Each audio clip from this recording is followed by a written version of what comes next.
A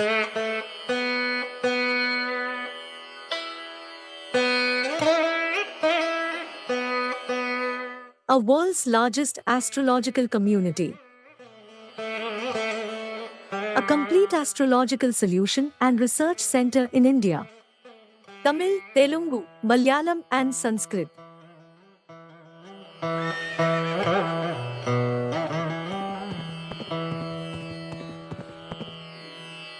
Sahadevar online astro TV. நம் வாழ்வில் ஓர் பூர்ண கடாட்சம். எங்கேயும் எப்போதும் சிறப்புடன் கண்டு மகிழுங்கள். குரு பாதமே மதி, பகவத் பாதமே கதி. அனைவருக்கும் அன்பு சார்ந்த வணக்கங்கள். செவ்வாய் சனி சேர்க்கை. பொதுவாக ஒரு ஜாதகத்தில் செவ்வாய் சனி சேர்க்கை இருந்தால் என்ன செய்வாங்க அப்படின்னா, தொழிலில் முன்னேற்றம் இருக்காது, சிறைக்கு ஒப்பான துன்பம், உடன் பிறந்தவடவுடன் சண்டை சச்சரவு இருக்கும். இது போன்ற நிறைய காரணங்கள் ஜோசியர்கள் சொல்லுவாங்க. ஆனால் இது ஒவ்வொரு லக்னத்துக்கு எப்படி பார்க்கறது? உதாரணம் பார்த்தீங்கன்னா, ஒருத்தர் மேஷ லக்னத்தில் பிறந்திருக்காங்க, அவருக்கு செவ்வாய் சனி என்ன செய்யும்? ரிஷப லக்னத்தில் பிறந்திருக்கார், அவர் ஜாதகத்தில் செவ்வாய் சனி என்ன செய்யும்? மிதுன லக்னத்தில் பிறந்திருக்கார், அவருக்கு என்ன செய்யும்? அப்போது ஒவ்வொரு ஜாதகத்திலையும் இந்த செவ்வாய் சனி சேர்க்கை விபத்து தோஷத்தை கொடுக்கும் அப்படின்னு சொல்லிட்டு ஜோசியர்கள் சொல்லிட்டு இருக்காங்க. ஆனால் எந்த லக்னத்துக்குன்ற சூக்ஷமும் சொல்லலை. இதோ அது உங்களுக்காகவே. மேஷ லக்னத்தில் பிறந்தவர்களுக்கு செவ்வாய் சனி சேர்க்கை இருந்தால் அவர் வாழ்க்கையில் இல்வாழ்க்கை பாதிக்கும், குடும்பத்தில் எப்பொழுதும் சண்டை சச்சரவு இருக்கும். அதே மாதிரி பார்த்தீங்கன்னா, செவ்வாய் சனி மட்டும் இல்லாமல் இந்த மேஷ லக்னத்தில் பிறந்தவங்களுக்கு சுக்கிரனும் சனியும் சேர்க்கை இருந்தாலும் குடும்ப வாழ்க்கை பாதிப்பு இருக்கும்.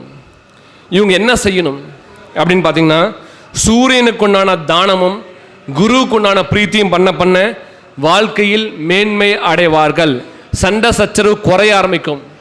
இப்போ பார்த்தீங்கன்னா, ஒரு டாக்டர்கிட்ட போனீங்கன்னா நோயை ஒரே நாளில் குணப்படுத்த முடியாது. அப்போ அந்த நோய்க்குண்டான மருந்து கொடுக்க அந்த நோய் என்ன பண்ணும், குணமாகிற மாதிரி சூரிய பகவானுக்கும் குருவுக்கும் பிரீத்தி பண்ண அவங்களுக்கு பார்த்தீங்கன்னா நிறைய மாற்றம் வரும். அடுத்து பார்த்தீங்கன்னா, தனுசு லக்னத்தில் பிறந்தவர்களுக்கு செவ்வாய் சனி சேர்க்கை என்ன செய்யும்? தனுசு லக்னத்தில் பிறந்தவர்களுக்கு மனைவியுடன் எப்பொழுதும் சண்டை சச்சரவு இருக்கும், மனைவி உடன் பிறந்தவர்களுடன் சண்டை சச்சரவு இருக்கும், கோர்ட்டு கேஸ் போகக்கூடிய சூழல் ஏற்படும். அப்போது இந்த செவ்வாய் சனி சேர்க்கை தனுசு லக்னத்தில் இருந்தால் அவங்க செய்ய வேண்டிய காரியம் என்னன்னு பார்த்தீங்கன்னா, சுக்கிர பிரீத்தி குருதானம். ஸோ புதன் அங்கே செயல்பாட்டில் இருக்காரான்னு பார்க்கணும். அப்படி இருக்கும்போது மட்டும்தான் அவருக்கு நல்லது.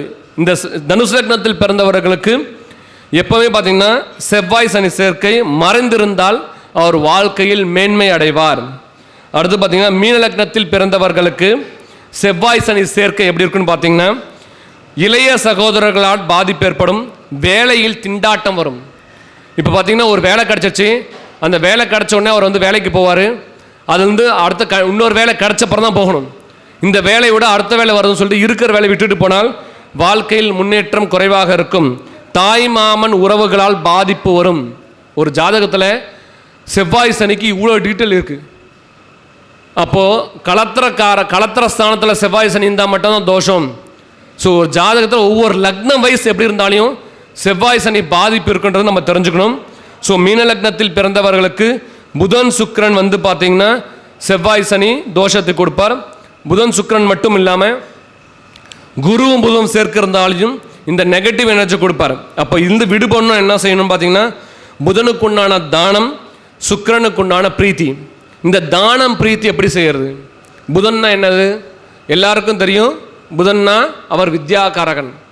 வேத பாடசாலையில் படிக்கக்கூடிய குழந்தைங்களுக்கு குருவாரம் என்று சொல்லக்கூடிய வியாழக்கிழமை அன்னைக்கு அவங்க போயிட்டு என்ன செய்யணும், நோட்டு புத்தகம் எழுதுறதுக்கு கொடுத்தால் வாழ்க்கையில் மேன்மை கிடைக்கும். அடுத்தது சனிக்கிழமை அன்னைக்கு போய் என்ன செய்யணும்னா, ஒரு 10 சுமங்கலிக்கு கூப்பிட்டு வீட்டுக்கு சுகாசினி பூஜை பண்ணும்போது வாழ்க்கையில் மேன்மை கிடைக்கும். இந்த செவ்வாய் சனி பாதிப்பிலிருந்து அவர் விடுபடுறதுக்கான வழியும் பிறக்கும். லோகா சமஸ்தா சுகினோ பவந்து.